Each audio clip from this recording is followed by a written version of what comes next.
بسم اللہ الرحمن الرحیم۔ السلام علیکم دوستو، کیا حال ہے آپ سب کے؟ امید کرتی ہوں خیریت سے ہوگے اور اپنی لائف بہترین انداز سے گزارے ہوگے۔ تو دوستو چلتے ہیں اپنے آخری قسط کے پارٹ 2 کی طرف۔ اس وقت التمش عادل اور حاشر کے سامنے بیٹھا ہوا تھا، جو اسے حیرت سے دیکھ رہے تھے، کیونکہ التمش نے بولا تھا ان دونوں کے یہاں بلانے کا ایک بہت بڑا مقصد ہے۔ وہ دونوں حیران تھے، کہیں اب سب کچھ ختم اور ساری جائیداد التمش کے نام ہو جانے کے بعد وہ ان دونوں کو خود سے دور تو نہیں کر دے گا۔ اگر ایسا ہو گیا تو ان دونوں کا اس پوری دنیا میں کوئی نہیں رہے گا۔ گھبراہٹ دونوں کے ہی چہرے سے عیاں تھی، مگر وہ دونوں ہی خود کو مضبوط ثابت کرنے کی کوشش کرتے ہوئے خاموش بیٹھے تھے۔ التمش ان کی حالت سمجھ رہا تھا، تبھی ان کی سوچ کو پڑھتے ہوئے مسکرایا۔ دیکھو، میں تم لوگوں کی ذمہ داری سے منہ نہیں موڑ رہا، میں تم دونوں کو کچھ بتانا چاہتا ہوں۔ دونوں کے سامنے التمش نے کچھ کاغذات رکھے۔ یہ تمہارے اور یہ تمہارے ہیں۔ میں نے سب کے درمیان جائیداد بانٹ دی ہے، کیونکہ تم دونوں بچے ہو، شادی شدہ بھی نہیں ہو اور تم لوگوں کا کوئی وارث بھی نہیں ہے، تو یہ جائیداد میں تم دونوں کے نام کرتا ہوں۔ 300 کروڑ ایک اور 300 کروڑ ایک، تم دونوں کی 300 کروڑ جائیداد ہے۔ اس کو اب تم لوگ کیسے استعمال کرو گے، یہ تم لوگوں پر منحصر کرتا ہے۔ اگر کوئی بزنس شروع کرنا چاہو تو میں تمہاری مدد کر سکتا ہوں۔ اگر خود کوئی اسکل سیکھ کر اس پر کام کرنا چاہو تو بھی تم لوگوں کی مدد کروں گا۔ مجھے ڈاکٹر بننے کا شوق ہے اور میں چاہتا ہوں میں ایک بہت بڑا کارڈیولوجسٹ بنوں۔ التمش کی بات پر حاشر نے جھٹ سے اپنے دل میں دبی خواہش کے لفظوں کا جامہ پہنایا۔ ٹھیک ہے، اور تم؟ میں بزنس کرنا چاہتا ہوں۔ عادل کے جواب پر اسے خوشی ہوئی۔ اگر تم کارڈیولوجسٹ بننا چاہتے ہو تو تمہاری پڑھائی پوری کروائی جائے گی، اچھے سے اچھی یونیورسٹی میں۔ اگر آؤٹ آف کنٹری جا کر پڑھائی کرنا چاہو تو بھی تمہیں کوئی نہیں روکے گا۔ اس کے علاوہ یہ جائیداد تمہارے ہی رہے گی، تم لوگ اسے استعمال کرو، اپنے لیے رکھو، اپنے بچوں کے لیے رکھو، یہ تمہاری ہے۔ اس پر کام کرنا، اس سے منافع لینا، یہ تم لوگوں کے ہاتھوں میں ہے۔ اور تم اگر بزنس کرنا چاہتے ہو تو مجھ سے بزنس کے آئیڈیاز لے سکتے ہو۔ میں وکیل ہونے کے ساتھ ساتھ ایک اچھا بزنس مین بھی ہوں۔ کیا آپ نے یہ جائیداد سب کے درمیان بانٹ دی ہے؟ عادل کے سوال پر وہ اس کی طرف دیکھنے لگا۔ ہاں بالکل، سب کے درمیان بانٹی ہے، ایسا کوئی نہیں جو رہ گیا ہو۔ تم دونوں تھے، ابھی تم دونوں بچے ہو، مگر پھر بھی تم لوگوں کو اس چیز سے آگاہ کرنا ضروری تھا۔ ویسے تو میں بعد میں بھی دے سکتا تھا، لیکن کہیں تم دونوں کے دل میں میل نہ آ جائے کہ میں نے تم دونوں کو برابر نہیں رکھا۔ ہمارے دل میں آپ کے لیے میل نہیں آ سکتا التمش بھائی۔ وہ دونوں یک زبان بولے۔ تو التمش مسکرا اٹھا۔ محبت ہے تم لوگوں کی، لیکن پھر بھی جو حق ہے وہ حق ہے۔ مگر بھائی، دادا جی کی وصیت کے مطابق تو وارث کے بعد ساری جائیداد آپ کی تھی، پھر آپ نے ہمیں کیوں دے دی؟ پہلے یہ جائیداد میری تھی، لیکن میں اکیلا کیا ایسے اپنے لیے سونے کی قبر بنواؤں گا یا پھر اپنے بچوں کی بنواؤں گا؟ اگر بنوا بھی لی تب بھی ممکن ہے کہ تو سونے کی قبر کو دیکھ کر امپریس نہیں ہوں گے، اور نہ ہی بروز قیامت میرے کام آئے گی۔ جو حقدار ہیں ان کو جائیداد دے کر باقی ساری میں ضرورت مندوں کو دے دوں گا۔ اب تم لوگ جہاں رہنا چاہو یا اپنا راستہ خود بنانا چاہو، یہ تم لوگوں کو طے کرو گے۔ ہمارے ساتھ رہو گے تو ہم تمہاری ذمہ داری لیں گے، جانا چاہو گے تو بھی کوئی مسئلہ نہیں ہے، لیکن میں صرف اتنا کہنا چاہوں گا کہ زمانہ بہت خراب ہے۔ ہم آپ کے ساتھ ہی رہنا چاہتے ہیں۔ وہ دونوں یک زبان بولے۔ ٹھیک ہے، آج سے تم میری فیملی ہو۔ جہاں میں جاؤں گا تم لوگوں کو اپنے ساتھ لے کر جاؤں گا، لیکن تم دونوں کی بھی ایک ذمہ داری ہوگی، اپنی بہن کی حفاظت کرنا، یعنی کہ صابری کی۔ ہاں کیوں نہیں، ہم اس کی حفاظت کریں گے اور آپ کے بچوں کی بھی۔ وہ دونوں چہک اٹھے۔ اتنا سب کچھ ہو جانے کے بعد وہ التمش سے تو کبھی دور نہیں جانا چاہتے تھے۔ وہ چھوٹے بھلے تھے، لیکن اپنی عمر کے حساب سے انہوں نے بڑا فیصلہ کیا تھا۔ آپ کل سے ڈیوٹی جوائن کریں گے؟ سنیرا کے سوال پر اس نے اس بات میں سر ہلایا۔ ہاں کل سے جوائن کروں گا۔ مگر تم اتنی چپ اور پریشان کیوں؟ جب سے وہ اس نئے گھر میں آئے تھے تب سے سنیرا کچھ خاموش اور چپ سی لگ رہی تھی۔ اس کی یہ خاموشی احمد نے بخوبی نوٹ بھی کر لی۔ نہیں، میں خاموش نہیں ہوں، بس مجھے فکر ہو رہی ہے، وہاں صابری 4 بچوں کے ساتھ اکیلی ہے، اسے اکیلا نہیں چھوڑنا چاہیے تھا۔ زنیرہ کی بات پر احمد کا دل چاہ سامنے موجود دیوار میں اپنا سر دے مارے۔ تمہیں کس نے کہہ دیا وہ اکیلی ہے؟ تم نے اس کے بچوں کے لیے دو نینسیاں نہیں دیکھی؟ اور پھر نازلی بھی تو اس کے ساتھ ہے۔ تم کہہ رہی تھی تم میرے ساتھ آؤ گی اور آ بھی گئی ہو۔ اتنی فکر ہو رہی تھی تو انہیں کے ساتھ رہنا تھا۔ احمد غصے سے کروٹ دوسری سائڈ لے کر لیٹ گیا۔ ایسی بات نہیں ہے، بچوں کی طرح منہ مت بنائے، میں نے پہلے بھی کہا تھا اب آپ کے بچے ہونے والے ہیں۔ زنیرہ نے اسے کندھے سے پکڑ کر ہلایا تو احمد نے رخ سیدھا کر کے زنیرہ کے بازو کو کھینچ کر اپنے اوپر گرایا اور پھر یکدم ہی اپنے نیچے کر لیا۔ یہی تو میں تمہیں کہنے کی کوشش کر رہا ہوں، اب ہم ماں باپ بننے والے ہیں، ہمارے بچے آنے والے ہیں، تو تمہیں ہمارے بارے میں سوچنا چاہیے۔ صابری بھی اب کوئی بچی نہیں رہی، وہ ماں بن چکی ہے، اور جہاں تک میں نے دیکھا ہے وہ اپنی ذمہ داریوں کو خوب سمجھتی ہے۔ اس کے علاوہ اس کی مدد کرنے کے لیے بہت سارے لوگ موجود ہیں۔ التمش خود بھی بہت زیادہ سمجھدار ہے، وہ اپنی ذمہ داریوں سے کبھی بھی منہ نہیں موڑتا، تو تمہیں اتنی فکر کرنے کی ضرورت نہیں ہے۔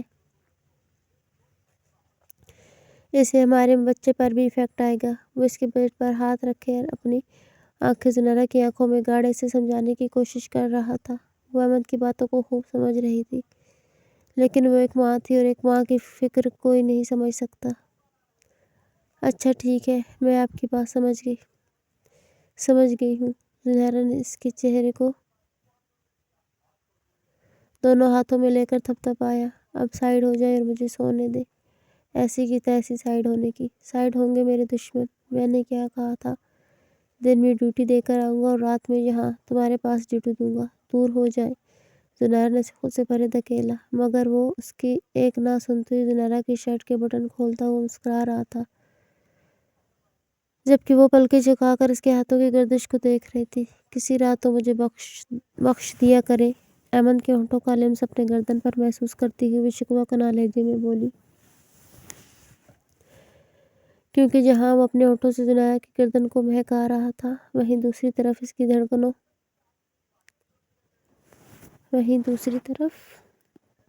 دھڑکنوں پر اپنے ہاتھوں کی سختی بھی بخوبی دکھا رہا تھا، جو زنیرہ کے لیے درد کا باعث بن رہی تھی۔ مگر اسے بھلا کہاں فکر تھی؟ وہ تو اسے پا کر اس قدر خوش تھا کہ ہر روز اپنی طلب مٹاتا تھا۔ کیا میں تمہیں بار بار بتاؤں کہ تم میری محبت ہو اور برسوں کے انتظار کے بعد حاصل ہوئی ہو؟ بیویاں کہتی ہیں کہ ان کے شوہر ان کے پلوں سے بندھا رہے، اور میں تمہارے پلوں سے بندھ کر رہنا چاہتا ہوں، تو تم مجھے خود سے دور کرنا چاہتی ہو۔ وہ اس کی دھڑکنوں پر دانتوں سے نشان بناتا اپنے ہاتھ کو اس کی گہرائیوں میں داخل کر کے جان لیوا گستاخیاں کرنے لگا۔ یہ عمل زنیرہ کی برداشت سے باہر ہو گیا تو اس کی آوازیں اور سسکیاں پورے کمرے میں گونجنے لگیں۔ پلیز ایسا نہ کریں۔ احمد کے ہاتھوں کی گستاخیاں اور گردش اس قدر جان لیوا تھی کہ وہ سہ نہیں پائی۔ مگر احمد تو آج اس کے صحیح معنوں میں ہوش ٹھکانے لگانے کے سوچ چکا تھا۔ تبھی زنیرہ کی حالت کی پرواہ کیے بغیر اس کے وجود میں بے دھڑک داخل ہوا اور پھر بنا رکے ہی اپنے عمل کو جاری کرتا ہوا پل بھر میں اسے بے حال کر گیا۔ اس کے عمل کی شدت سے زنیرہ کا پورا وجود اشغولے کھا رہا تھا اور وہ بیڈ شیٹ کی مٹھیوں میں دبوچے خود پر قابو پانے کی کوشش کر رہی تھی، جبکہ احمد اپنے ہاتھوں سے اس کی دھڑکنوں کو مسلتا ہوا اس کے لبوں کو اپنے لبوں کی گرفت میں دبائے زنیرہ کی سانسوں کو پینے کے ساتھ ساتھ اس کے وجود میں اپنا آپ انڈیل رہا تھا۔ کچھ وقت بعد ہی زنیرہ کی حالت بگڑی اور احمد بھی پرسکون ہو کر اس کے برابر لیٹ گیا۔ اب ہم اپنے گھر آ چکے ہیں زنیرہ، تو تمہاری ذمہ داری صرف ایک ہی ہے، میری خدمتیں کرنا۔ تمہیں جو چاہیے تمہیں ملے گا، کھانے پینے سے لے کر پہننے اوڑھنے تک، لیکن میرا وقت مجھے چاہیے۔ میں تمہارا دیوانہ ہوں، تمہارے وجود، تمہاری باتیں، تمہاری شخصیت نے مجھے اپنا گرویدہ بنایا ہوا ہے۔ مجھے تمہاری ہر چیز سے پیار ہے اور میں چاہتا ہوں کہ یہ پیار ساری زندگی رہے، جب تک ہم زندہ ہیں تب تک، اور ہمارا بچہ ہماری محبت کی نشانی ہوگا، جو بہت جلد اس دنیا میں آئے گا۔ پر ہم صرف ایک ہی بچہ کریں گے احمد۔ زنیرہ نے اس کے سینے پر سر رکھ کر اپنے دل کی خواہش ظاہر کی۔ کیا تم اس بات سے خوش ہو؟ اس نے زنیرہ کے چہرے کو اوپر اٹھا کر دیکھا۔ ہاں بالکل، میں اس سے خوش ہوں، ہمارا ایک بچہ ٹھیک رہے گا۔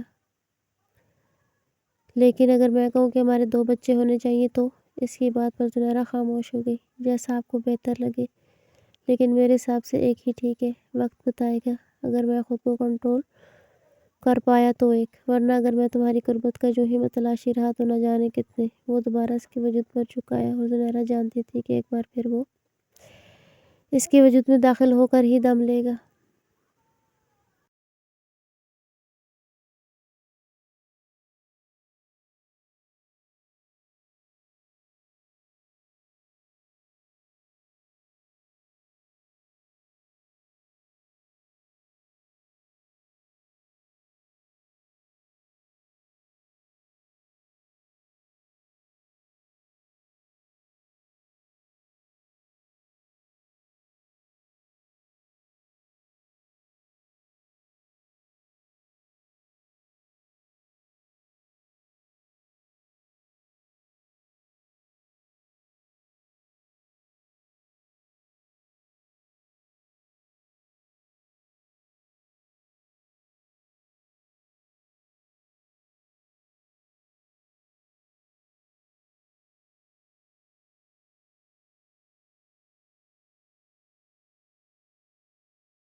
جیسے ہی التمش کے موبائل کی رنگ ٹون بجی وہ یکدم ہڑبڑا کر اٹھا، کہیں اس کی رنگ ٹون سے بچے ہی نہ اٹھ جائیں۔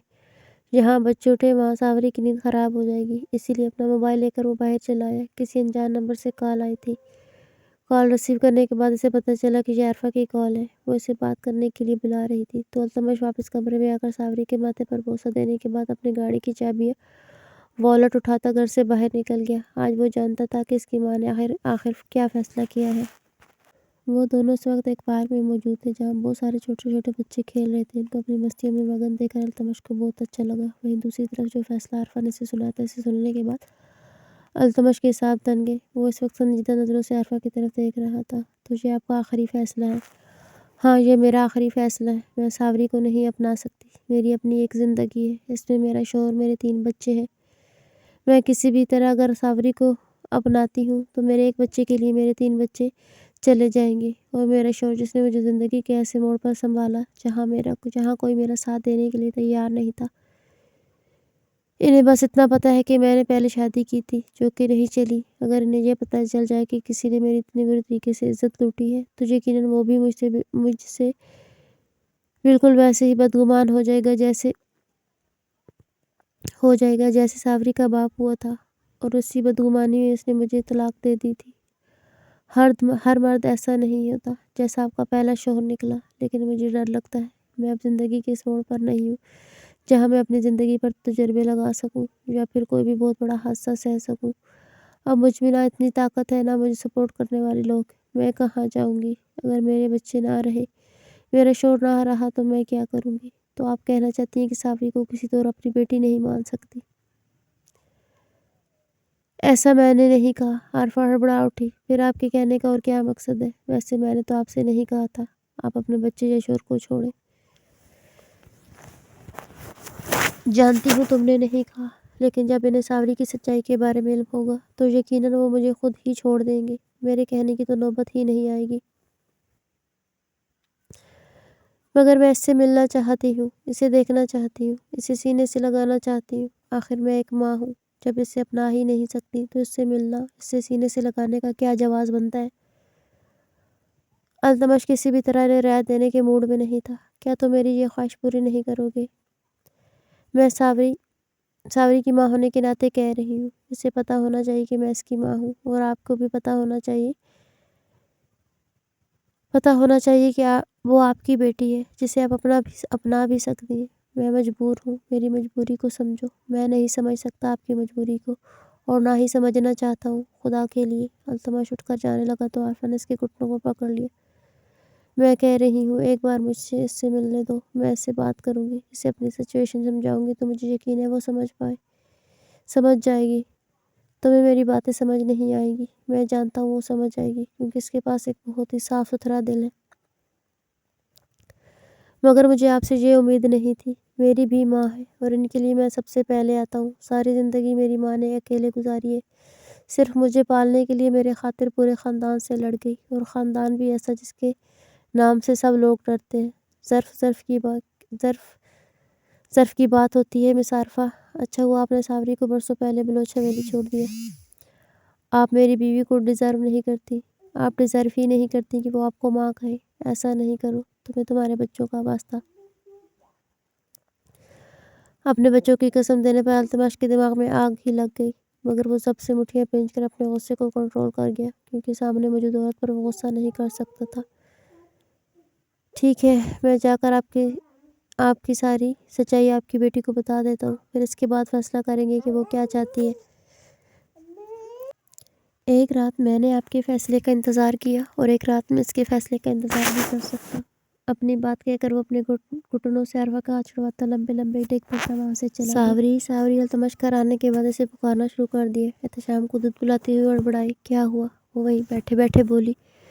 اسے اس سچویشن میں دیکھ کر التمش خاموش ہو گیا۔ اس سے فارغ ہو جاؤ، میں تم سے ضروری بات کرنا چاہتا ہوں۔ کیا ضروری بات ہے؟ ساوری کو حیرانی ہوئی، کیونکہ التمش کا لہجہ بہت ہی زیادہ سنجیدہ تھا۔ وہ اتنا سنجیدہ تو بہت عرصہ پہلے رہتا تھا، اب تو اس نے سنجیدگی کا لبادہ اتار کر پھینک دیا تھا۔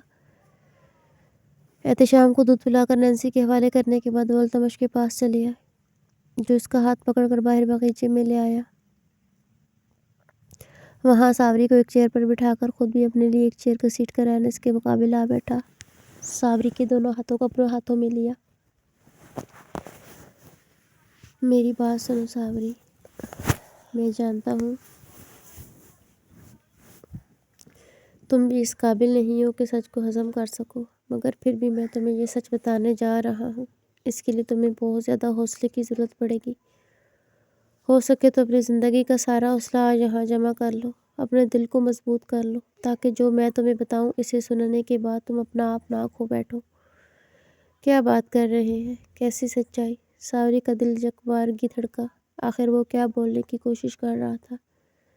ایسے معنی خیز باتیں تو اس نے زندگی میں کبھی نہیں کی تھی۔ یہ بات تمہاری ماں کے لیے ہے۔ مجھے پتہ چل گیا ہے تم کس کی بیٹی ہو۔ التمش کے لفظوں پر اس کے رونگٹے کھڑے ہو گئے۔ روم روم سماعت بن گیا۔ آخر وہ مزید کیا کہنے والا ہے؟ تم خالد بلوچ کی بیٹی نہیں ہو۔ یہ آپ کیا کہہ رہے ہیں؟ آپ جانتے بھی ہیں۔ ہاں میں جانتا ہوں، لیکن شاید تم نہیں جانتی کہ خالد بلوچ کبھی باپ نہیں بن سکتا تھا۔ جب وہ باپ نہیں بن سکتا تو تم اس کی بیٹی بھی نہیں ہو۔ ہاں، خالد بلوچ نے تمہاری ماں کی عزت لوٹی تھی، تبھی تمہاری ماں نے تمہیں بلوچ حویلی کے باہر چھوڑ دیا۔ حالانکہ تم ان کے پہلے شوہر کی بیٹی تھی، لیکن انہیں اس بات کا یقین نہیں تھا کہ تم خالد کی نہیں بلکہ ان کے شوہر کی بیٹی ہو۔ خالد بلوچ نے جب تمہاری ماں کے ساتھ غلط کیا تو ان کے شوہر نے انہیں چھوڑ دیا۔ بس اسی بات کے دکھ کو اپنے دل میں دبائے دبائے وہ تمہیں اپنا نہیں سکی اور تمہیں چھوڑ دیا۔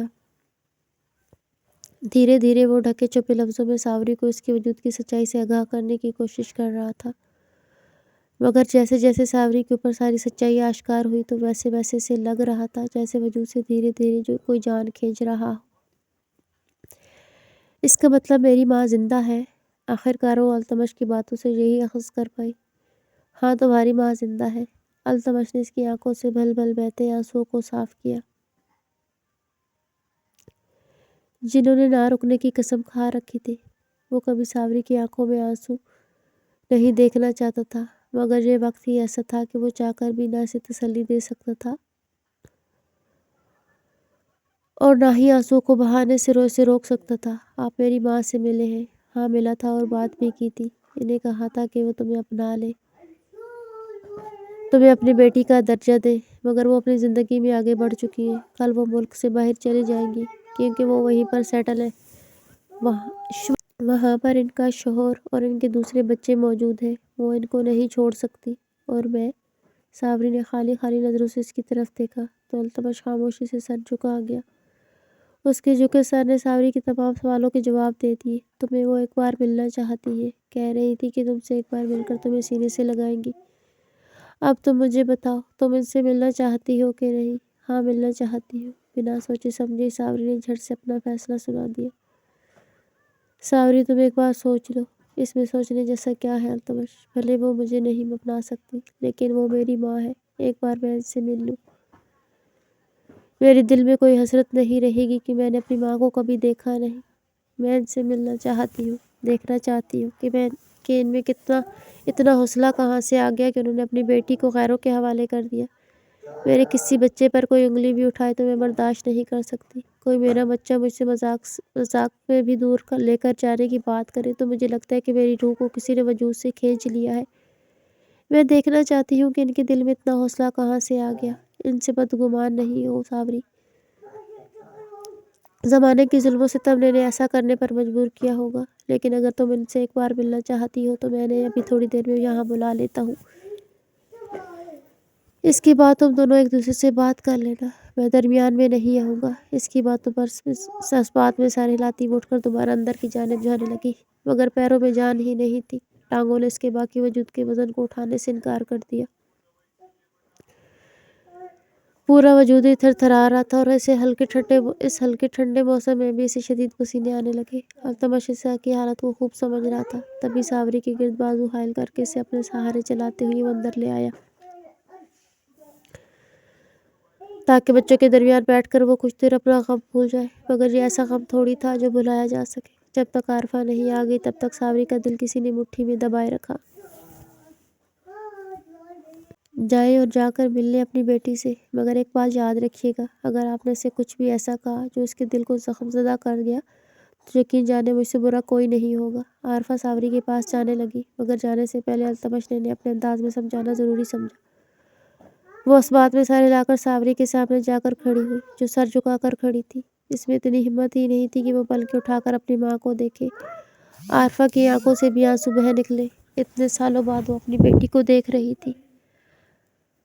حقیقت تو یہ تھی کہ اتنے سالوں میں اسے بار بار ساوری یاد آئی، مگر خالد بلوچ اور اپنے ساتھ اس زیادتیاں جب یاد آئیں تو وہ اسے بھلانے میں ایک پل نہیں لگاتی تھی۔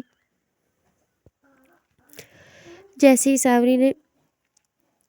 صابری نے آنسوؤں سے لبریز چہرہ اٹھا کر ان کی طرف دیکھا تو عارفہ کو اپنی زندگی کی ساری خوشیاں جو اس کے بغیر ملی سب ہی بیکار لگی۔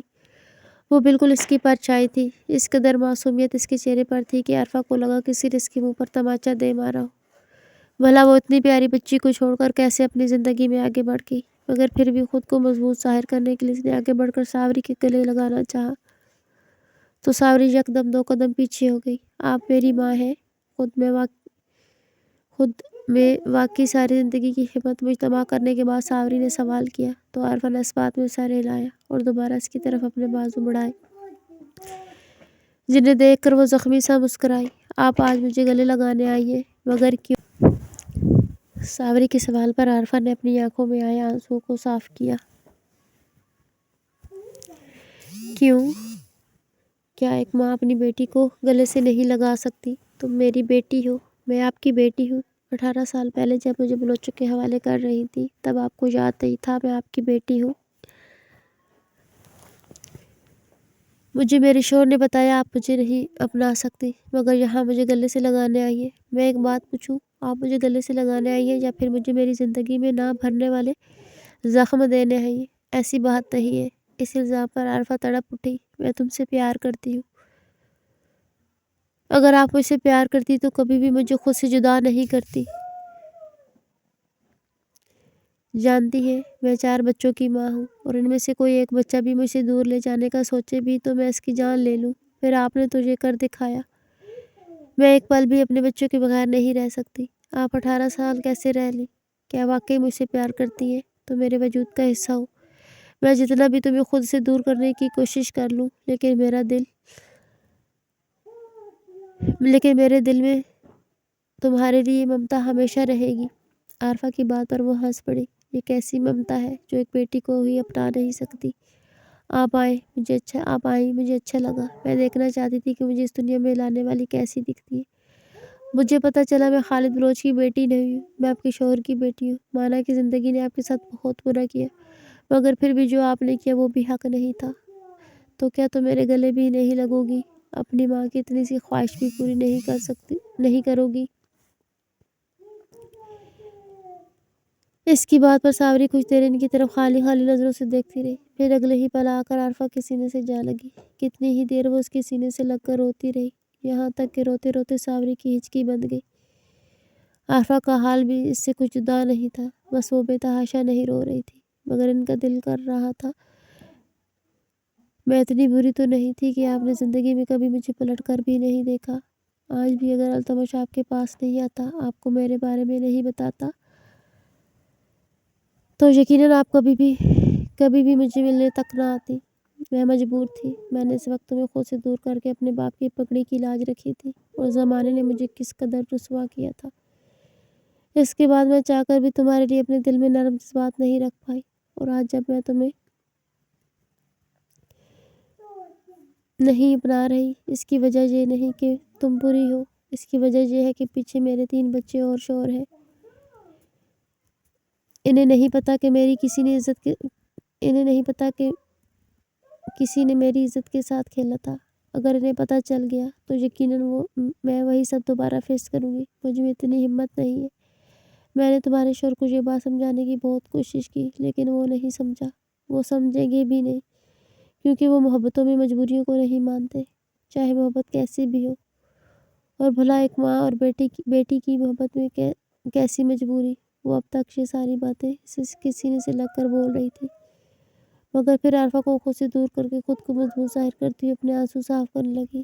میں تم سے ملنے آتی رہوں گی صابری، نہ بھی ملنے آئے تو کوئی مسئلہ نہیں ہے۔ مجھے میرے وجود کی سچائی مل گئی ہے۔ کل تک لوگ مجھ پر انگلیاں اٹھاتے تھے، مگر مجھے فخر ہے اپنے شوہر پر۔ اس نے ان ساری انگلیوں کو جھکا دیا ہے۔ اس نے مجھے میرے وجود کی سچائی سے روبرو کروا کر مجھے وہ زبان دی ہے جس کے ذریعے میں ہر کسی کی بولتی بند کر سکتی ہوں۔ آپ کو مبارک ہو آپ کی نئی زندگی۔ اس میں ہم انٹرفیئر نہیں کریں گے اور نہ ہی میری وجہ سے کبھی بھی آپ کی زندگی میں کوئی مشکل آئے گی۔ کیا تم دوبارہ اپنی ماں سے نہیں ملو گی؟ کوشش کروں گی آپ کی یہ خواہش پوری کرنے کی، کیونکہ میں آپ کی جیسی نہیں ہوں۔ بس اب آپ جائیں۔ عارفہ نے آگے بڑھ کر اس کا ہاتھ تھامنا چاہا، مگر ساوری نے جو قدم پیچھے لینا شروع کیے تو پھر دوڑتی ہوئی گھر کے اندر چلی گئی۔ عارفہ یوں ہی خالی ہاتھ کھڑی رہی۔ شاید یہی اس کی سزا تھی۔ التمش کچھ دور کھڑا یہ سارا نظارہ دیکھ رہا تھا۔ وہ جانتا تھا اس وقت ساوری ٹوٹ بکھر گئی ہوگی، اسے سہارے کی ضرورت ہوگی۔ عارفہ کو اس نے گاڑی میں بٹھایا اور ایک آخری الوداع کہہ کر بھاگتا ہوا ساوری کے پاس آیا اور اسے اپنے آغوش میں لے لیا۔ وہ جانتا تھا اس وقت وہ رونا چاہتی ہے، اپنا غم کم کرنا چاہتی ہے، کسی کے کاندھے پر سر رکھ کر درد کے وہ سارے آنسو بہا دینا چاہتی ہے جو اس وقت اس کے دل میں سوئیوں کی طرح پیوست ہو گئے ہیں۔ ان سب کے لیے التمش موجود تھا۔ وہ اسے اپنے مضبوط کاندھوں کا سہارا دے کر اس کے ہر غم کو کام کرنے کے لیے یہاں موجود تھا۔ وہ روئی ٹوٹی بکھری اس کی باہوں میں اپنا ہر غم واقع کر رہی تھی۔ وہ تب تک اسے اپنے مضبوط اثار میں لیے سہلاتا رہا جب تک وہ اپنے درد کا آخری آنسو تک بہا کر خود خاموش نہیں ہو گئی۔ اس وقت اسے صرف التمش کی مضبوط پناہوں کی ہی ضرورت تھی، کیونکہ شاید دنیا میں ایسا کوئی لفظ نہیں بنا تھا جو اس کے غم کو غلط کر سکے۔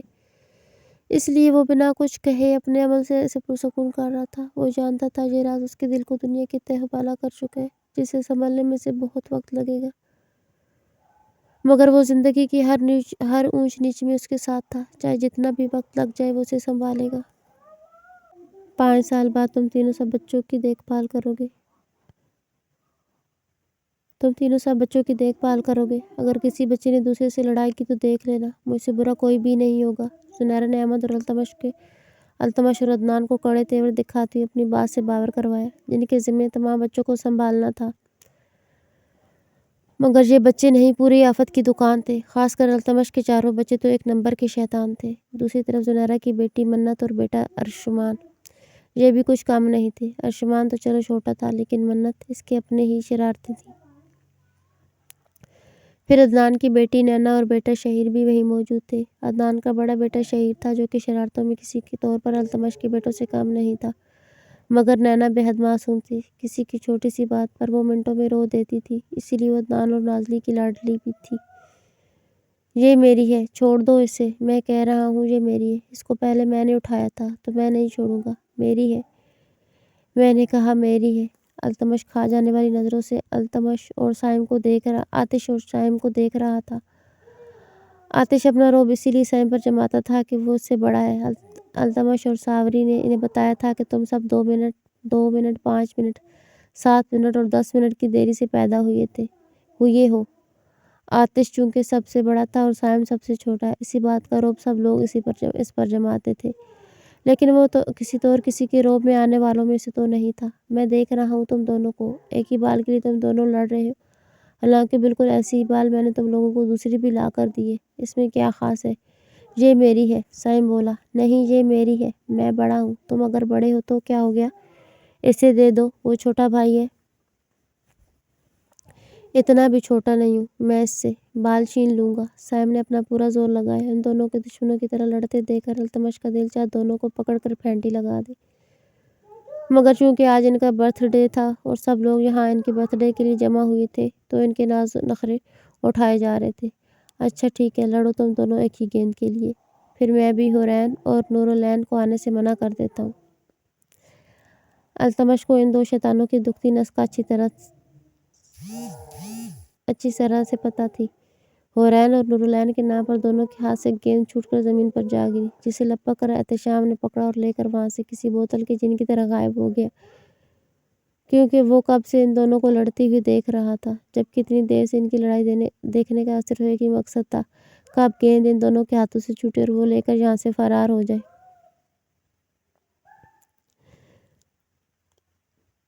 اب آئے نا یہ دونوں لائن پر۔ ان دونوں کو بالکل خاموش دیکھ کر التمش سکون سے صوفے پر جا کر بیٹھ گیا۔ وہ دونوں دوڑ کر اس کے پاس آئے، ایک دائیں اور ایک بائیں بیٹھ گیا۔ نورالعین آ رہی ہے پاپا، یہ سائم کا سوال تھا، مگر آتش نے التمش کا بازو پکڑ کر ہلایا۔ حورین آ رہی ہے پاپا، اگر تم دونوں یوں ہی جھگڑا کرو گے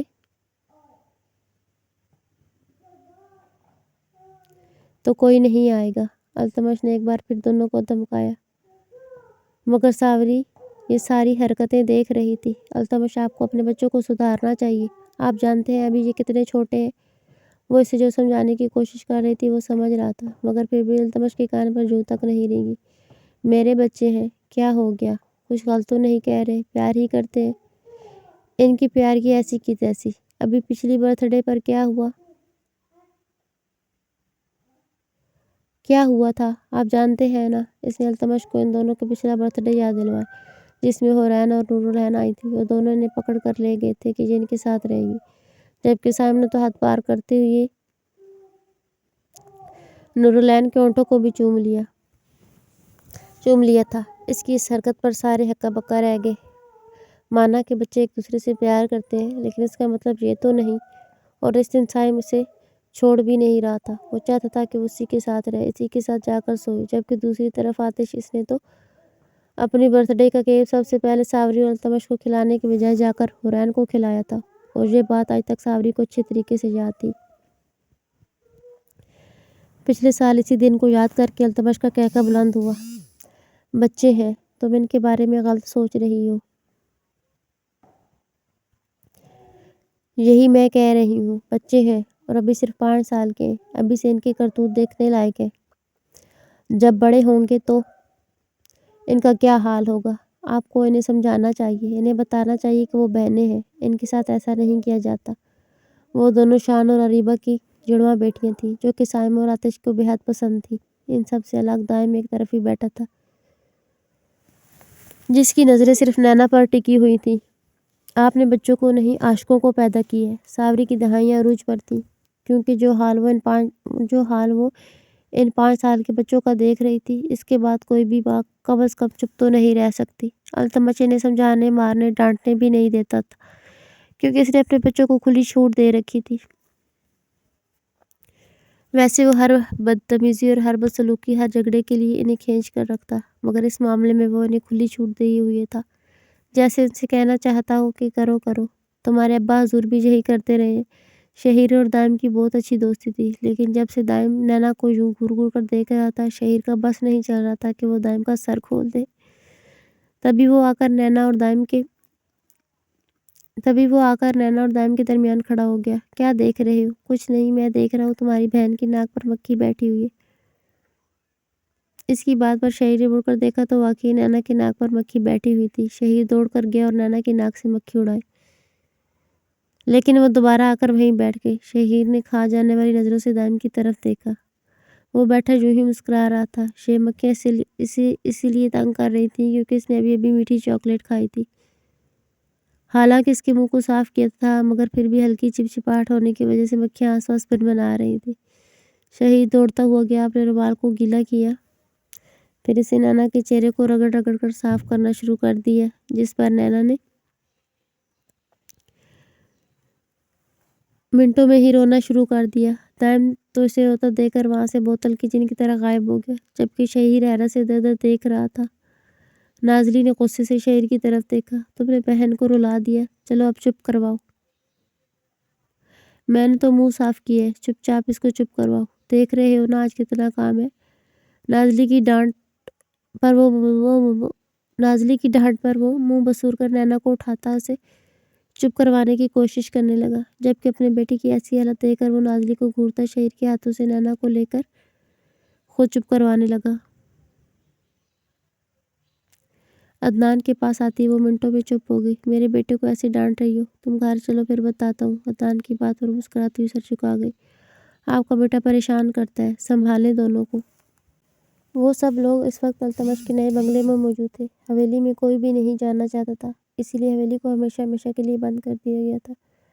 بلکہ التمش نے تو اسے فروخت کرنے کا بھی کہہ دیا تھا۔ جیسے ہی کوئی اچھا خریدار ملے گا تو وہ یہ حویلی بیچ دے گا۔ اپنا بزنس کھڑا کرنے کے بعد 1 سال تک کڑی محنت کر کے التمش نے اپنے لیے خود یہ بنگلہ خریدا تھا، اور اب وہ ساوری کے ساتھ یہیں پر رہتا تھا۔ ان کے ساتھ عادل اور حاشر بھی رہتے تھے، مگر حاشر تو 2 سال پہلے ہی اٹلی چلا گیا تھا اپنی پڑھائی کی غرض سے، جبکہ عادل یہیں پر رہ کر اپنے بزنس کو کھڑا کرنے کی کوشش کر رہا تھا۔ ابھی اس نے شروعات کی تھی تو اس کا بزنس بہت تھوڑا چل رہا تھا، ہمت نہیں آ رہا تھا، بلکہ صبح و شام کڑی محنت کرتا، جبکہ نازلی اور عدنان اپنی جبکہ نازلی اور عدنان اپنے ایک علیحدہ گھر میں جا کر رہنے لگے تھے۔ آج چونکہ ان چاروں کی سالگرہ تھی، اسی وجہ سے سب لوگ یہاں پر موجود تھے۔ کچھ ہی دیر میں ان چاروں کے نام کا کیک بھی آ گیا۔ سب لوگوں نے بہت اچھے ماحول میں ان کی برتھ ڈے سیلیبریٹ کرنا شروع کی۔ جیسے ان چاروں نے کیک کاٹا، ساوری نے کھا جانے والی نظروں سے آتش اور صائم کی طرف دیکھا۔ اگر ان دونوں نے آج بھی کچھ الٹا سیدھا کیا تو وہ کسی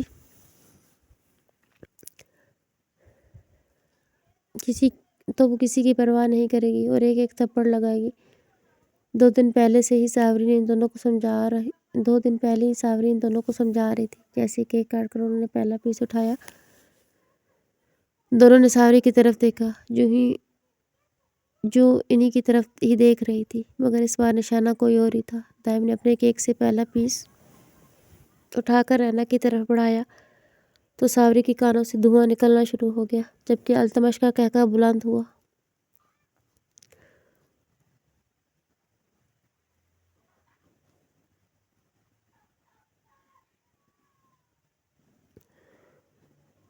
اور اس کا ہاتھ پکڑ کر کچھ بھی الٹا سیدھا کرنے سے باز لگا، مگر دائم کو کہاں پرواہ تھی۔ نینا کو کھلانے کے بعد وہ سارا پیس خود ہی کھا گیا۔ اس کی اس حرکت سے صائم کو بھی بہت حوصلہ ملا اور وہ نورالعین کی طرف بڑھا، مگر ساوری نے اسے کالر سے دبوچ لیا۔ ہم بھی یہاں کھڑے ہیں جنہوں نے تمہیں پیدا کیا ہے۔ جہاں اریبہ حیرت اور نازلی شرم کے مارے ادھر ادھر دیکھ رہی تھی، وہیں زنیرہ بھی حیرت سے اپنے ان شیطان پوتوں کی حرکتیں نوٹ کر رہی تھی۔ پچھلے سال آتش اور صائم اور اس سال دائم، بس احتشام ہی شریف رہ گیا تھا، لیکن انہیں تو پتہ ہی نہیں تھا وہ سب سے زیادہ چالاک ہے۔ ان بچوں کی حرکتیں دیکھ کر سب لوگ انجوائے کر رہے تھے۔ عدنان تو اسے پہلے ہی بول چکا تھا، تمہارے بچے تم سے 2 ہاتھ آگے ہوں گے۔ میں تو خود یہی چاہتا ہوں کہ وہ مجھ سے 2 ہاتھ آگے ہو۔ حالانکہ عدنان اسے ملامت کرنے کی کوشش کر رہا تھا، مگر وہ التمش ہی کیا جو شرمندہ ہو جائے۔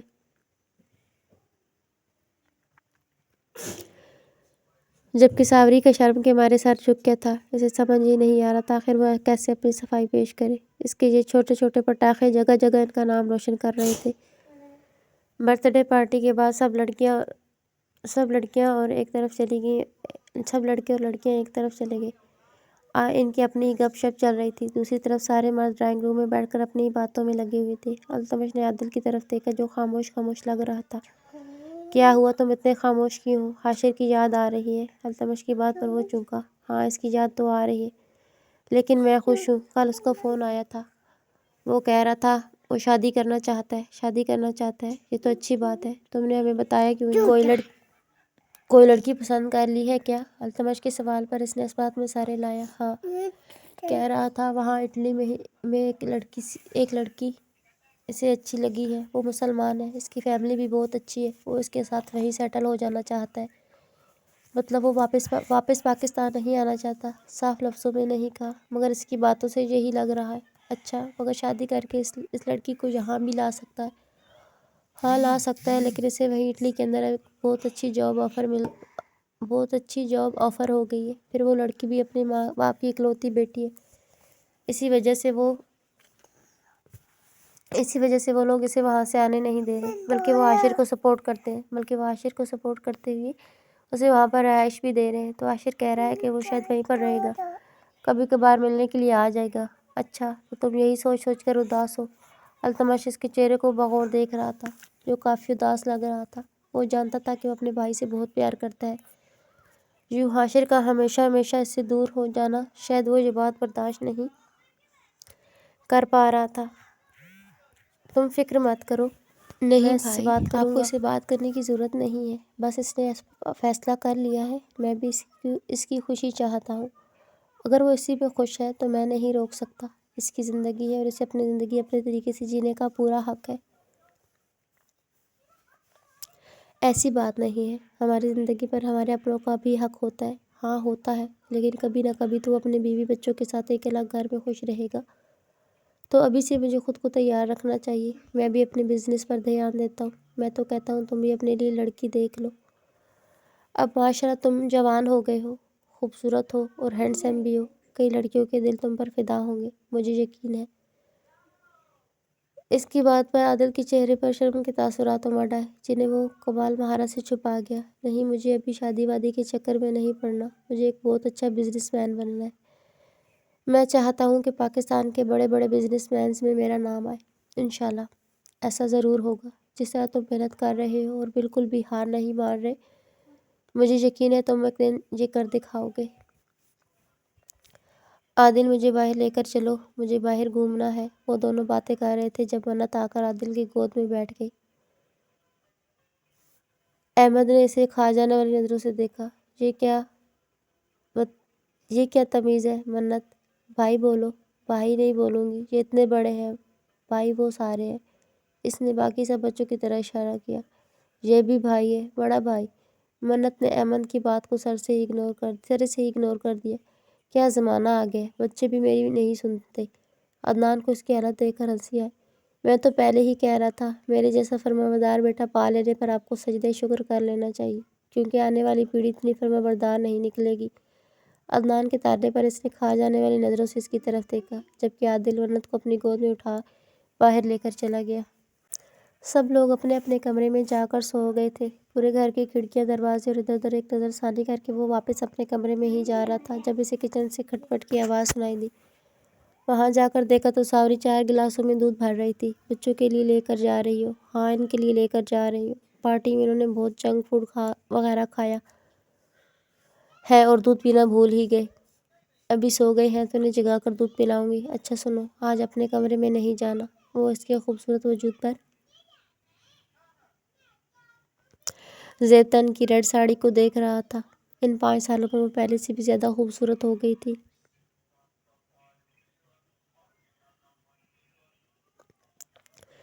خوبصورت بدن کے نشیب و فراز مزید نکھر کر سامنے آ چکے تھے، جبکہ ان 5 سالوں میں التمش نے ایک بار بھی اس کی روح کی گہرائیوں میں اتر کر نہیں دیکھا، کیونکہ ساوری کی اجازت نہیں تھی۔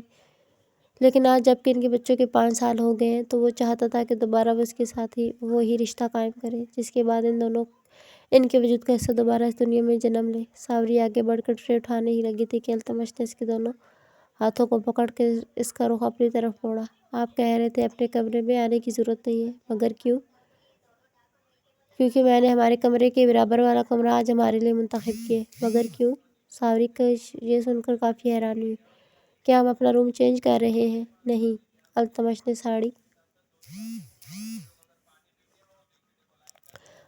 نے ساڑی کے پلو کو نیچے سے ہی اس کے برہنہ کمر پر ہاتھ پھیرتے ہوئے اپنی پورے بازو کو اس کے نازک سی کمر کے گرد حائل کر کے ایک جھٹکے میں سے خود کے ساتھ لگایا۔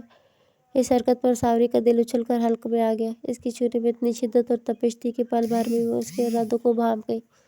شرم سے پلکیں جھکائے وہ التمش کے سینے پر ہاتھ رکھ کر اسے خود سے دور کرنے کی کوشش کرنے لگی۔ مگر یہ تو آج کی تاریخ میں ممکن ہی نہیں تھا۔ اس کے خوبصورت چہرے پر جھولتی بالوں کی لٹ کو انگلیوں کے پوروں سے کان کے پیچھے کر کے التمش اس کی گردن پر جھک کر اپنے لب رکھ گیا۔ وہ اس کی گرفت میں ہلکا سا کسمسائی۔ میری بات سنو، آج تم اور میں ایک دوسرے کے بہت قریب آئیں گے۔ مجھے ایک بیٹی چاہیے۔ میں جانتا ہوں میں نے کہا تھا کہ میں تب تک تمہارے ساتھ دوبارہ کوئی بچہ پلان نہیں کروں گا جب تک تم نہیں چاہو گی، مگر 5 سال ہو گئے ہیں ساوری، اب میں اور برداشت نہیں کر سکتا۔ اس کے کان میں سرگوشی کرتے ہوئے التمش نے کاندھے پر لگی پن کو دانتوں کی مدد سے پکڑ کر کھینچ دیا۔ اس پن کی مدد سے ساڑی کا پلو اس کے کاندھے پر اٹکا ہوا تھا، جو پن کے نکلتے ہی ڈھلک کر فرش بوس ہو گیا۔ اس پردے کے گرتی ساوری کی بھرپور دھڑکنیں گہرے بلاؤز کے گلے سے چھلکتی ہوئی التمش کی آنکھوں میں خمار بھرنے کا باعث بنی۔ التمش نے اپنا انگوٹھا اس لکیر کے درمیان رکھا اور پھر جھک کر اس پر اپنے لب رکھ دیے تو وہ گہری سانس بھر کر رہ گئی۔ التمش، بچوں کو دودھ دینا ہے۔ اس کے گریز پر التمش کو بھی اپنی سچویشن سمجھ آئی۔ جلدی جاؤ، انہیں دودھ دو اور کمرے میں آ جاؤ۔ اگر تم نے 1 سیکنڈ کی بھی دیر لگائی تو یقین جانو یہ رات تم پر بہت بھاری گزرے گی۔ ویسے بھی میں آج تمہاری قربت کے لیے بہت تڑپ رہا ہوں۔ تم خود کو تیار کر کے آنا، کیونکہ ان 5 سال کی شدتیں آج تم میں انڈیلی جائیں گی۔ جو کہ تمہارے لیے سہنا پہلے ہی بہت مشکل ہو جائے گی۔ اگر دیر کر دی تو یقین جانو میرے جنون کو تم برداشت نہیں کر پاؤ گی۔ وہ اس کی کمر میں سے ہاتھ نکال کر چند قدم دور ہوا، مگر دور ہونے کے بعد ساوری کا دلکش سراپا مزید ابھر کر اس کے سامنے آ گیا، جسے دیکھ کر وہ بس گہری آہ بھر کر رہ گیا۔ ساوری نے جلدی سے اپنا پلو اٹھا کر کاندھے پر رکھا۔ پن نہ جانے کہاں چلی گئی تھی۔ پن کو وہیں چھوڑ کر وہ اپنے ساڑی کے پلو کو ایک ہاتھ میں دبا کر کمر کے پاس اٹکاتی ہوئی ٹرے اٹھا کر جلدی بچوں کے کمرے کے قریب پہنچی۔ بہت اچھے، جلدی آؤ۔ جیسے وہ ان چاروں کے کمرے کے پاس پہنچی، التمش کی آواز ایک بار پھر اس کی کانوں سے ٹکرائی۔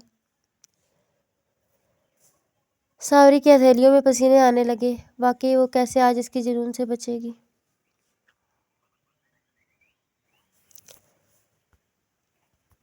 ساوری کو اطلاع دینے کے بعد وہ اپنے منتخب کردہ کمرے میں آ گیا، جہاں اس نے ساوری کو بھی بلایا تھا۔ ایک نظر اس کمرے کی خوبصورت سجاوٹ پر ڈالی تو مسکرا اٹھا۔ اسے آج بھی وہ دن یاد تھا جب ساوری نے اس سے فرمائش کی تھی کہ وہ اس کے لیے عدنان کی طرح کمرہ سجائے۔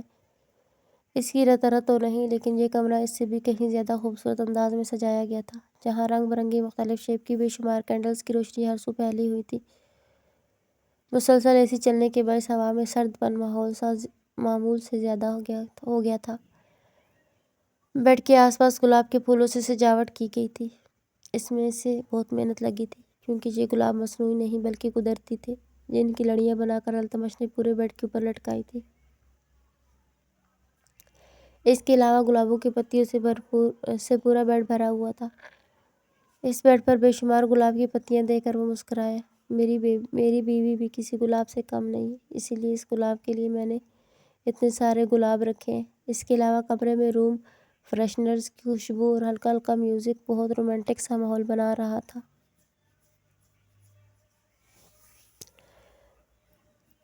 یہ سب اس نے آج سے 5 سال پہلے کی گئی ساوری کی فرمائش پر کیا تھا۔ اپنے کمرے میں آنے کے بعد اسے 10 سے 15 منٹ ہو چکے تھے، مگر ساوری نے نہ آنے کی جیسے قسم ہی کھا رکھی تھی۔ 20 منٹ ہو گئے اور پھر جب آدھا گھنٹہ ہوا تو التمش کے صبر کا پیمانہ لبریز ہو گیا۔ وہ ماتھے پر کئی بال لیے اپنے کمرے سے نکل کر بچوں کے کمرے کی طرف جانے لگا، مگر راستے میں ہی ساوری چیونٹی کی چال چلتی ہوئی اس کی طرف بڑھتی نظر آئی۔ التمش نے ایک ہی نظر میں اس کے تاثرات کا جائزہ لے لیا۔ چہرے پر گھبراہٹ کے آثار واضح تھے۔ بار بار وہ اپنے لبوں کو کاٹ رہی تھی، جبکہ انگلیاں مروڑتے ہوئے کبھی ادھر تو کبھی ادھر دیکھ رہی تھی۔ التمش اس کی سچویشن کو سمجھ رہا تھا، تبھی مسکراہٹ لبوں میں دباتا ہوا چند قدم ہی میں اس کے قریب آ کر بجلی کی تیزی سے اس کے نازک سے وجود کو اپنی باہوں میں بھر کر کمرے کے اندر لے آیا۔ ساوری تو اچانک ایسی آفت پر حیران، کم اور پریشان زیادہ ہو گئی، مگر کمرے میں آنے کے بعد تو اس کی خوشی کا کوئی ٹھکانہ ہی نہیں رہا۔ التمش نے آج اس کی یہ خواہش پوری کر دی تھی، ورنہ اسے لگا کہ اس دن ڈانٹنے کے بعد وہ دوبارہ اس کی یہ خواہش سوچتا بھی نہیں ہوگا۔ لیکن ساوری کہے اور التمش پورا نہ کرے، ایسا ہو ہی نہیں سکتا۔ وہ پورے کمرے میں بھاگ کر ایک ایک چیز کو ہاتھ لگا کر دیکھتی ہوئی چہک رہی تھی۔ یہ سب آپ نے میرے لیے کیا ہے؟ گلاب کے پھولوں کی لڑیوں کو ہاتھوں میں لے کر اس نے ان کی تر و تازہ خوشبو کو اپنے اندر اتارا تو التمش اپنی شرٹ کے بٹن کھولتا قدم قدم چلتا ہوا اس کے پیٹھ کے پیچھے آ کھڑا ہوا۔ آج اس کی آنکھوں میں جو خمار تھا وہ اگر ساوری دیکھ لیتی تو یقیناً سر سے پاؤں تک لرز کر رہ جاتی۔ تمہیں اچھا لگا؟ بہت اچھا لگا۔ ہر چیز کو اشتیاق سے دیکھتی ہوئی جیسی التمش کی جانب مڑی تو اسے اپنے بے حد قریب دیکھ کر ایک قدم دور ہونے لگی، مگر اس سے پہلے ہی التمش نے اس کی کمر پہ ہاتھ ڈال کر اسے خود کے قریب کیا اور جو پلو مصنوعی طور پر کمر کے گرد لپیٹا گیا تھا اسے کھینچ کر دوبارہ زمین بوس کر دیا۔ ساوری کی چہکتی مسکراہٹ کہیں دور جا کھوئی۔ پلکیں اٹھا کر اس نے جذبات لوٹاتے التمش کی آنکھوں میں دیکھا، جن میں جذبات کا والہانہ پن صاف عیاں تھا۔ التمش، اس نے کچھ کہنے کے لیے لب وا کیے، مگر التمش نے شہادت کی انگلی اس کے خوبصورت ہونٹوں پر رکھ کر اسے کچھ بھی کہنے سے باز رکھا۔ آج نہیں ساوری، آج میں اپنے جذبات تم پر لٹاؤں گا اور تم صرف برداشت کرو گی۔ اگر کچھ تمہارے منہ سے نکلے گا تو ان لمحات میں وہ سریلی آوازیں جو مجھے اس بات سے باور کروائیں کہ تمہیں اس ملاقات سے کس قدر سکون پہنچ رہا ہے۔ اس کے دلکش نشیب و فراز کو دیکھتے ہوئے اپنے دونوں ہاتھ ساوری کی لچیلی کمر کے خم پر رکھ کر دھیرے دھیرے سختی سے اپنی انگلیاں اس کے وجود میں پیوست کرتا ہوا اس خوبصورت بدن کی نرمائی محسوس کرتے ہوئے اپنے ہاتھ اس کی کمر کے پیچھے لے گیا۔ ایک ہی جھٹکے سے اس کے ہک کھول گیا جو ان خوبصورت دھڑکنوں کو التمش کی نظروں سے پوشیدہ رکھنے کا باعث ذریعہ تھے۔ جیسے ہی وہ ہک کھولی ساوری کی دھڑکنوں سے دشمن نظر پردہ ٹھلکنے لگا جسے التمش نے اگلے ہی لمحے بجلی کی تیزی سے اتار پھینکا۔ کینڈلز کی روشنی اتنی بھی کم نہیں تھی کہ ساوری کے وجود کی رعنائی اور اس کے دلکش طرح پر چھپا سکے۔ اس نے التمش کے کندھوں پر اپنا ہاتھ رکھ کر اپنا سر اس کے کاندھے پر ٹکایا، مگر التمش نے بالوں سے پکڑ کر اس کے سر کو پیچھے کی طرف آخری حد تک موڑ دیا۔ ساوری کی گردن ابھر کر سامنے آئی، مگر وہ اسے اور پیچھے کرتا ہوا ان کی خوبصورت دھڑکنوں کو اپنے سامنے دیکھ کر مسکرایا، کیونکہ یہ پیالے پہلے سے کہیں زیادہ لبالب ہو چکے تھے۔ اپنے وجود کی دلکش رعنائیاں مجھ سے چھپاتے ہوئے کیا تمہیں ذرا سا بھی اپنے شوہر پر ترس نہیں آیا؟ وہ شکوہ کناں گمبھیر لہجے میں بولتا ہوا ساوری کی گردن پر اپنے لب رکھ کر دھیرے دھیرے ان دھڑکنوں کی طرف بڑھنے لگا۔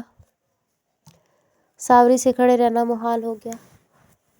وہ ایک طرح سے پیچھے کی طرف جھکی ہوئی تھی، کیونکہ التمش کا ایک ہاتھ اس کی کمر میں اور دوسرا ہاتھ اس کے بالوں کے نیچے کی طرف کھینچ کر اسے پیچھے کی طرف جھکنے پر مجبور کیے ہوئے تھا۔ التمش مجھ سے کھڑا نہیں ہوا جا رہا، ساوری نے وہ مشکل دہائی دی۔ التمش نے سیدھا ہو کر اس کی حالت کو دیکھا تو اگلے ہی پل اس کے وجود کو اٹھا کر ان خوبصورت گلاب کی پتیوں کے درمیان بٹھا دیا اور خود بالکل عیاں ہوتا اپنے اوپر سے ہر پردہ اتار کر ساوری کے عین مقابل آ کر دوبارہ اپنی ان دھڑکنوں کو تھام گیا۔ وہ شرم سے پانی پانی ہوئے جا رہی تھی، جبکہ اس کی یہ لجاجت التمش کو وہی پرانے دن یاد کروا گئی۔ اگلے ہی پل وہ خوبصورت دھڑکنوں کو اپنے منہ میں لے چکا تھا۔ کتنے عرصے بعد اسے یہ میسر آئی تھیں۔ وہ ان کا دیوانہ تھا، کئی بار اس بات کا ذکر بھی کر چکا تھا۔ ساوری جانتی تھی کہ آج اس کی بخشش نہیں ہوگی، اسی لیے اپنے دونوں بازو التمش کی شانوں کے گرد پھیلا کر اس کی دیوانگی کو اپنے وجود پر سہنے لگی، مگر ابھی بھی ایک پردہ ساوری کے وجود پر اٹکا ہوا تھا، جسے دیکھتے ہی التمش نے اسے اتارنے کا حکم دیا، مگر ساوری خاموشی سے سر جھکا کر بیٹھی رہی۔ تو التمش نے خود ہی زحمت کی اور اسے بھی خود پر پوری طرح عیاں کرتا اپنے ساتھ لگائے ان گلابوں کے درمیان لیٹ گیا۔ ٹھنڈی ٹھنڈی گلاب کی پتیاں ساوری کے وجود پر چپک رہی تھی، جنہیں التمش اپنے ہونٹوں سے چن کر دور کرتا یا پھر کھا ہی لیتا۔ ساوری کے وجود کا ایسا کوئی حصہ باقی نہیں رکھا جسے وہ اپنے ہونٹوں سے خراج تحسین پیش نہ کر رہا ہو۔ اسے تو ایسا لگ رہا تھا جیسے وہ پہلی بار اس دلکش مجسمے کو چھو رہا ہو۔ جذباتوں کا ایک ایسا طوفان آج ان دونوں کے درمیان آیا تھا جسے بچ پانا کم از کم ان کے بس کی بات نہیں تھی۔ اور پھر التمش کی خواہش کے مطابق اس کی شدتوں پر ساوری کے منہ سے وہی دلکش آوازیں نکلنے لگیں جو التمش کے کانوں میں سرور گھولتے ہوئے اس کی دیوانگی میں مزید اضافہ کر گئیں۔ وہ ان پنکھڑی نما لبوں کو اپنے ہونٹوں میں قید کرتا ہوا اس کے وجود پر اپنے ہاتھوں سے گستاخیاں کر رہا تھا۔ تبھی ساوری کو اپنے کان کے قریب اس کے ہونٹوں کا لمس اور مدھم سی سرگوشی سنائی دی۔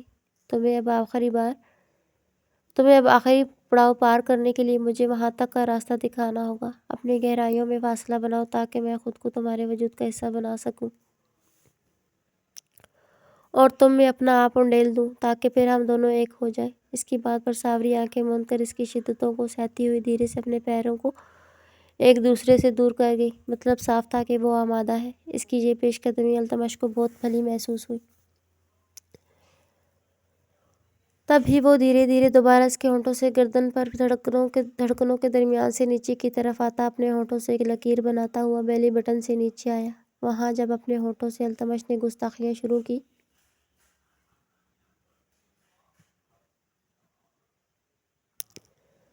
تو ساوری کی برداشت جواب دے گئی۔ التمش پلیز جلدی کریں، آپ نے آج مجھے بہت تڑپا لیا ہے۔ کس بات کا بدلہ لے رہے ہیں؟ وہ التمش کے سر کو پکڑ کر اپنی گہرائیوں کا راستہ دکھانے لگی۔ تو التمش نے اپنی اور اس کی حالت کو سمجھتے ہوئے اپنی پوزیشن اس خوبصورت نازک گہرائیوں کے درمیان میں سیٹ کی اور ایک ہی جھٹکے میں اس گہرائیوں کی سیر کرنے لگا۔ بے انتہا سکون ساوری کی نس نس میں دوڑ گیا۔ ایک گہری آگ کے ساتھ اس نے اپنی کمر کو اٹھایا اور گہرے سانس لیتی ہوئی آنکھیں موند گئی، جبکہ التمش نے اپنا کام شروع کر دیا تھا۔ وہ اس کی گہرائیوں کی سیر کرتا ہوا ساوری کے ہونٹوں کو اپنے لبوں میں دبائے اسے ایک نئی دنیا میں لے گیا، جہاں سے کئی سال پہلے وہ دونوں گزر کر آئے تھے اور کچھ عرصہ بعد دوبارہ وہیں واپس لوٹ آئے۔ تم جانتی ہو، اتنا خوبصورت ہونا قانوناً جرم ہے۔ وہ اس کے پسینے سے تر وجود اور خوبصورت چہرے کو دیکھ کر مسکرایا۔ دھیرے دھیرے ساوری کا وجود اس کی شدتوں پر ہل رہا تھا اور دھڑکنیں بھی عجیب ہی انداز میں رقص کر رہی تھیں۔ یہ نظارہ دیکھنے کے لیے وہ ساوری سے تھوڑا اوپر اٹھا۔ میں خود پر ناز کرتا ہوں کہ مجھے اس قدر خوبصورت بیوی ملی۔ وہ آنکھوں کے ذریعے اس کے ایک ایک نشیب و فراز کی حرکت کو دیکھ رہا تھا۔ حالانکہ وہ انہیں چھو کر محسوس کر چکا تھا، لیکن ہر بار ایسا لگتا تھا کہ وہ نئی بن کر اس کے سامنے آ گئی ہے۔ اپنی انگلیوں میں پھنسی التمش کی مضبوط انگلیوں پر ساوری نے گرفت مضبوط کی۔ وہ سمجھ رہا تھا کہ وہ بے چین ہو رہی ہے۔ غربت کی یہ لمحات اب آخری مراحل میں آ پہنچے ہیں۔ تبھی وہ اسے پرسکون کرنے کے لیے دوبارہ ساوری کی گردن پر جھک کر اسے تسکین دینے لگا۔ کچھ ہی دیر میں وہ اس کے وجود میں اپنی تمام تر وحشتیں انڈیل کر اس خوبصورت وجود کو اپنی باہوں کی آغوش میں لے کر نہارنے لگا، کیونکہ نیند تو آج اس کی آنکھوں سے کوسوں دور تھی۔ ساوری بے حال ہوئی اسے دیکھ رہی تھی۔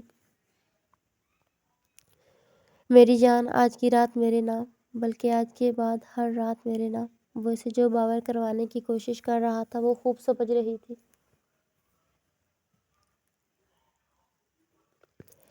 التمش، اگر اس بار بھی میں نے زیادہ بچوں کو جنم دیا تو میری جان، اس میں میرا کوئی قصور نہیں ہوگا۔ وہ اس کے کان کی لو کو چھوتا ہوا آنکھوں ہی آنکھوں میں وار کرنے لگا۔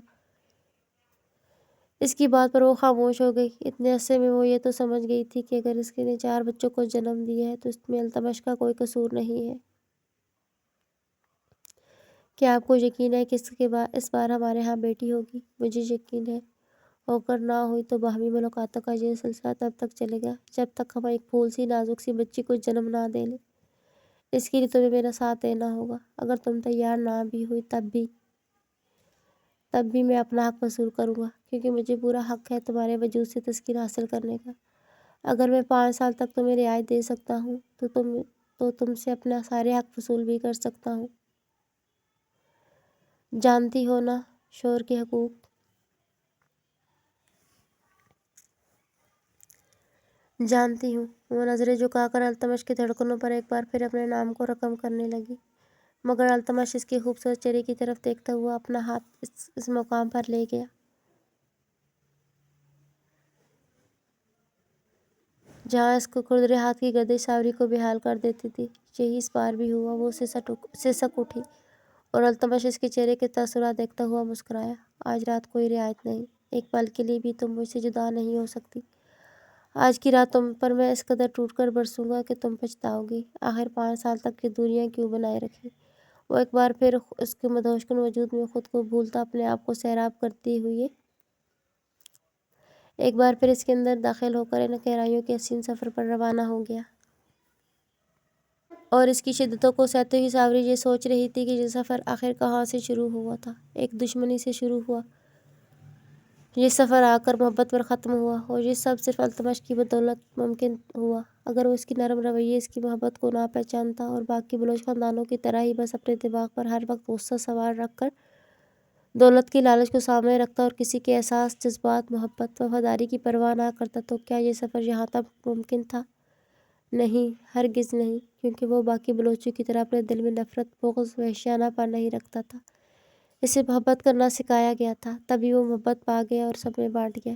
ایسے انسان کو بھلا وہ کیوں نہ اپنا آپ سپرد کر دے جو اس کی ہر خواہش پوری کرتا ہو، اس کے قریب آنے سے پہلے بھی اس کی اجازت کا طلبگار ہو۔